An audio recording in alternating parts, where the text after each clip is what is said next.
A ver, piensen en esto. Inteligencia artificial, machine learning, ciencia de datos, son palabras que están por todos lados, ¿no? Pareciera que aparecieron de la noche a la mañana como la gran tecnología de nuestra época. Pero, ¿y si la historia real fuera un poco diferente? Y esa es justamente la pregunta que vamos a explorar. Lo interesante es que la respuesta no la vamos a encontrar en un laboratorio de computación lleno de supercomputadoras. No, nos va a llevar a un lugar mucho más inesperado, a un debate casi filosófico sobre el alma misma de una disciplina, la estadística.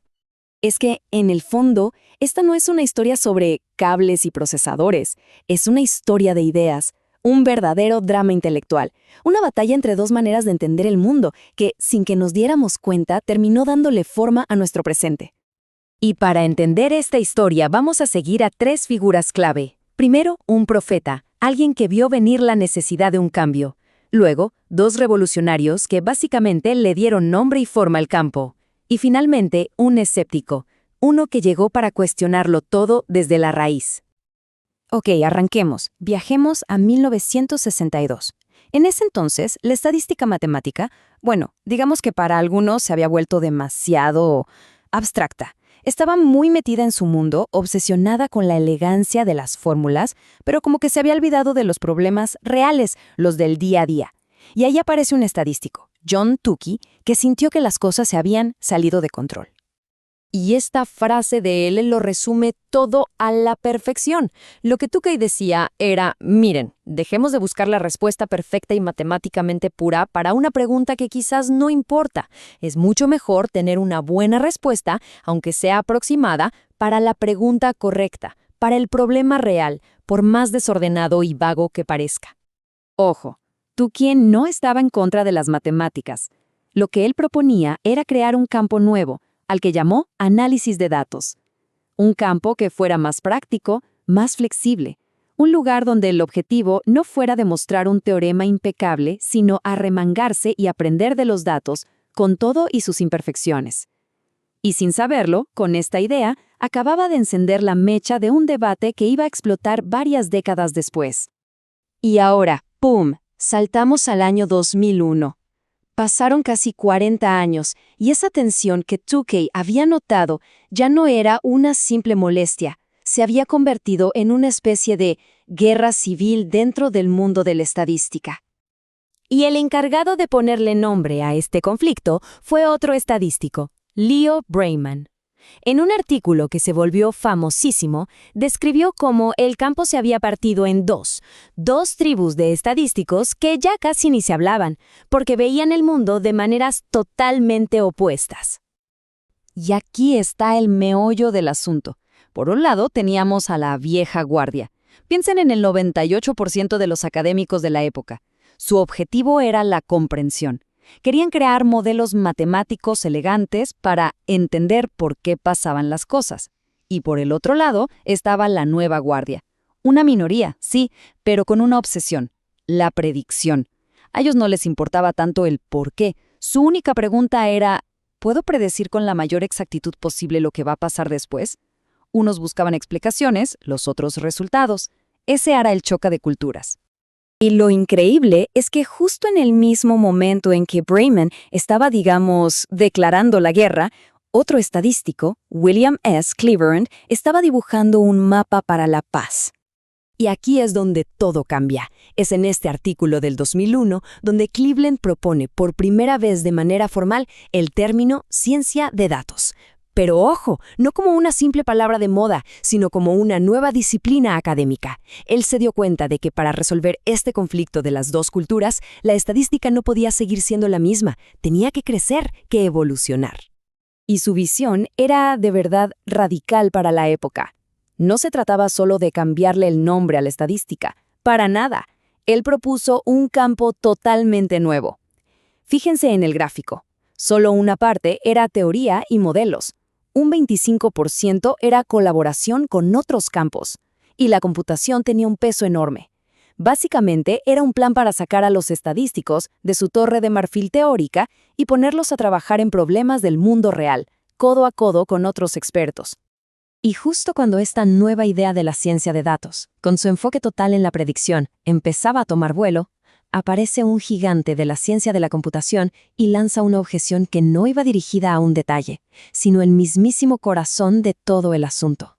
Se trataba de Peter Nauer, una leyenda, ganador de lo que se considera el Nobel de la computación, y su argumento fue demoledor. Atacó de frente la metáfora central de nuestra era, la idea de que la mente humana funciona como una computadora. Para Nauer, esta comparación no es que fuera imprecisa, no, era fundamentalmente imposible. Y su distinción clave es esta. Por un lado, las computadoras son sistemas rígidos, funcionan con lógica y reglas fijas, sus partes no cambian. El cerebro, por otro lado, es todo lo contrario, es fundamentalmente plástico. Las conexiones, las sinapsis están cambiando todo el tiempo con cada experiencia que tenemos. El cerebro, según Nauer, no funciona con lógica, sino con algo mucho más orgánico, la asociación y el hábito. Pero Nauer no se quedó solo en la crítica. Él fue más allá y propuso un modelo alternativo para explicar cómo pensamos realmente. Un modelo que llamó la teoría del estado sinapsis. Y su modelo es fascinante porque no se parece en nada a la arquitectura de una computadora. Imaginen una red inmensa con miles de nodos, donde cada nodo es un concepto que conocemos, como mamá o Mozart. La clave está en la plasticidad. Cada vez que dos de estos nodos se activan al mismo tiempo, la conexión entre ellos se fortalece. Eso es la asociación. Entonces, cuando un estímulo externo activa algunos nodos, nuestra atención simplemente salta al nodo que recibe más excitación en ese momento. Para Nauer, pensar no es más que ese flujo constante de la atención saltando a través de esta red de asociaciones. No es un cálculo lógico, es un hábito. Ok, esto puede sonar un poco abstracto, así que vamos a bajarlo a tierra con un ejemplo. ¿Cómo recuerda este sistema algo tan simple como una fecha? Digamos que alguien pregunta, ¿cuándo es el cumpleaños de Mozart? Al escuchar Mozart, el nodo Mozart se activa. Al escuchar cumpleaños, el nodo cumpleaños se activa. Ahora, estos dos nodos ya están conectados a muchas otras ideas, como Salzburgo, Sinfonía y, por supuesto, 1756. Y aquí viene la magia. El nodo 1756 empieza a recibir excitación de ambos lados, de Mozart y de cumpleaños al mismo tiempo. Por esa suma de impulsos, se convierte en el nodo más activado de todos y ¡chas!, captura nuestra atención. La respuesta no se buscó en un disco duro, simplemente emergió de la red de asociaciones. Y esta es la gran implicación para todo el mundo de la ciencia de datos y la inteligencia artificial. Lo que Nair nos dice es que, aunque un algoritmo pueda predecir con una precisión increíble lo que una persona va a hacer o decir, no está pensando como esa persona, solo está simulando el resultado final, pero el proceso interno es completamente diferente. Y esto nos trae de vuelta al día de hoy, a esta tensión intelectual que, créanme, sigue más viva que nunca en el corazón de la ciencia de datos. Entonces, repasemos este viaje intelectual. Tukey fue el que dijo, «Hey, salgamos a analizar el mundo real, con todo y su desorden». Luego llegó Rayman y puso las cartas sobre la mesa. ¿Qué es más importante, entender o predecir? Cleveland nos dio el plan de acción, el mapa para construir este nuevo campo llamado ciencia de datos. Y al final, Nauer nos dejó con la pregunta más profunda de todas. ¿De verdad puede un algoritmo pensar? Cada uno de ellos nos dejó una pregunta fundamental que sigue resonando. Y esa conversación, esa tensión, está lejos de terminar.